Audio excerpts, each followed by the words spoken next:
छठा अध्याय नारद जी के पूर्व चरित्र का शेष भाग। श्री सूत जी कहते हैं, शौनक जी, देवर्षि नारद के जन्म और साधना की बात सुनकर सत्यवती नंदन भगवान श्री व्यास जी ने उनसे फिर यह प्रश्न किया। श्री व्यास जी ने पूछा, नारद, जब आपको ज्ञानोपदेश करने वाले महात्मा गण चले गए तब आपने क्या किया? उस समय तो आपकी अवस्था बहुत छोटी थी। स्वयंभू, आपकी शेष आयु किस प्रकार व्यतीत हुई और मृत्यु के समय आपने किस विधि से अपने शरीर का परित्याग किया? देवर्षि, काल तो सभी वस्तुओं को नष्ट कर देता है। उसने आपकी इस पूर्व कल्प की स्मृति का कैसे नाश नहीं किया? श्री नारद जी ने कहा, मुझे ज्ञानोपदेश करने वाले महात्मा गण जब चले गए तब मैंने इस प्रकार अपना जीवन व्यतीत किया। यद्यपि उस समय मेरी अवस्था बहुत छोटी थी, मैं अपनी मां का इकलौता लड़का था। एक तो वह स्त्री थी, दूसरे मूढ़ और तीसरे दासी थी। मुझे इसके सिवा और कोई सहारा नहीं था। उसने अपने को मेरे स्नेह पाश से जकड़ रखा था। वह मेरे योगक्षेम की चिंता तो बहुत करती थी, परंतु पराधीन होने के कारण कुछ कर नहीं पाती थी। जैसे कठपुतली नचाने वाले की इच्छा के अनुसार ही नाचती है, वैसे ही यह सारा संसार ईश्वर के अधीन है। मैं भी अपनी मां के स्नेह बंधन में बंधकर उस ब्राह्मण बस्ती में ही रहा। मेरी अवस्था केवल 5 वर्ष की थी। मुझे दिशा, देश और काल के संबंध में कुछ भी ज्ञान नहीं था। एक दिन की बात है, मेरी मां गौ दुहने के लिए रात के समय घर से बाहर निकली। रास्ते में उसके पैर से सांप छू गया। उसने उस बेचारी को डस लिया। उस सांप का क्या दोष? काल की ऐसी ही प्रेरणा थी।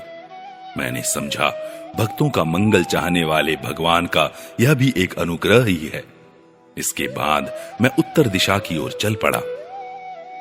उस ओर मार्ग में मुझे अनेकों धन धान्य से संपन्न देश, नगर, गांव, अहीरों की चलती फिरती बस्तियां, खाने, खेड़े, नदी और पर्वतों के तटवर्ती पड़ाव, वाटिकाएं, वन उपवन और रंग बिरंगी धातुओं से युक्त विचित्र पर्वत दिखाई पड़े।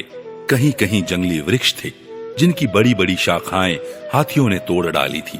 शीतल जल से भरे हुए जलाशय थे, जिनमें देवताओं के काम में आने वाले कमल थे।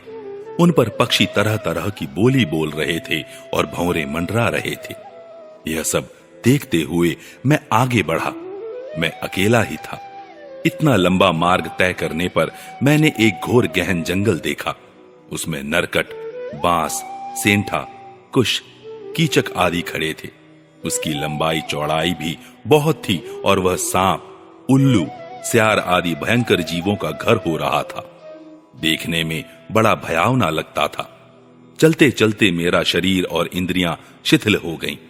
मुझे बड़े जोर की प्यास लगी। भूखा तो था ही। वहां एक नदी मिली।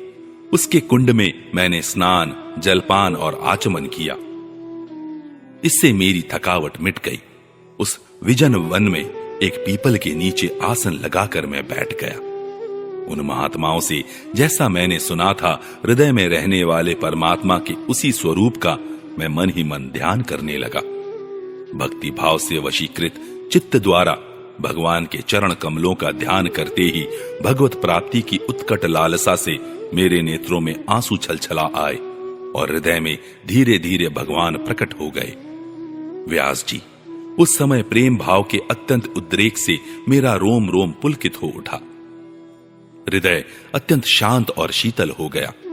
उस आनंद की बाढ़ में मैं ऐसा डूब गया कि मुझे अपना और ध्येय वस्तु का तनिक भी भान न रहा। भगवान का वह निर्वचनीय रूप समस्त शोकों का नाश करने वाला और मन के लिए अत्यंत लुभावना था। सहसा उसे न देख मैं बहुत ही विकल हो गया और अनमना सा होकर आसन से उठ खड़ा हुआ। मैंने उस स्वरूप का दर्शन फिर करना चाहा, किंतु मन को हृदय में समाहित करके बार बार दर्शन की चेष्टा करने पर भी मैं उसे नहीं देख सका। मैं अतृप्त के समान आतुर हो उठा।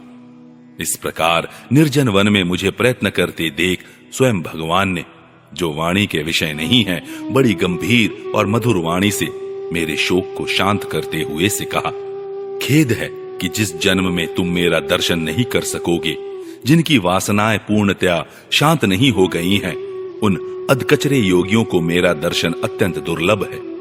निष्पाप बालक, तुम्हारे हृदय में मुझे प्राप्त करने की लालसा जागृत करने के लिए ही मैंने एक बार तुम्हें अपने रूप की झलक दिखाई है।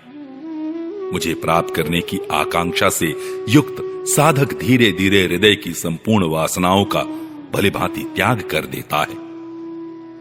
अल्पकालीन संत सेवा से ही तुम्हारी चित्तवृत्ति मुझ में स्थिर हो गई है। अब तुम इस प्राकृत मलिन शरीर को छोड़कर मेरे पार्षद हो जाओ। मुझे प्राप्त करने का तुम्हारा यह दृढ़ निश्चय कभी किसी प्रकार नहीं टूटेगा। समस्त सृष्टि का प्रलय हो जाने पर भी मेरी कृपा से तुम्हें मेरी स्मृति बनी रहेगी। आकाश के समान अव्यक्त सर्वशक्तिमान महान परमात्मा इतना कहकर चुप हो रहे।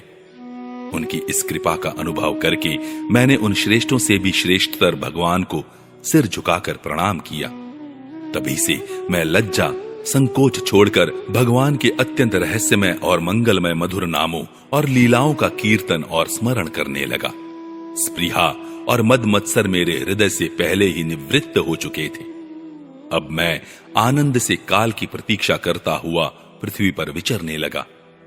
व्यास जी, इस प्रकार भगवान की कृपा से मेरा हृदय शुद्ध हो गया, आसक्ति मिट गई और मैं श्री कृष्ण परायण हो गया। कुछ समय बाद जैसे एकाएक बिजली कौंध जाती है, वैसे ही अपने समय पर मेरी मृत्यु आ गई। मुझे शुद्ध भगवत पार्षद शरीर प्राप्त होने का अवसर आने पर प्रारब्ध कर्म समाप्त हो जाने के कारण 5 भौतिक शरीर नष्ट हो गया। कल्प के अंत में जिस समय भगवान नारायण एकार्णव के जल में शयन करते हैं, उस समय उनके हृदय में शयन करने की इच्छा से इस सारी सृष्टि को समेटकर ब्रह्मा जी जब प्रवेश करने लगे, तब उनके श्वास के साथ मैं भी उनके हृदय में प्रवेश कर गया।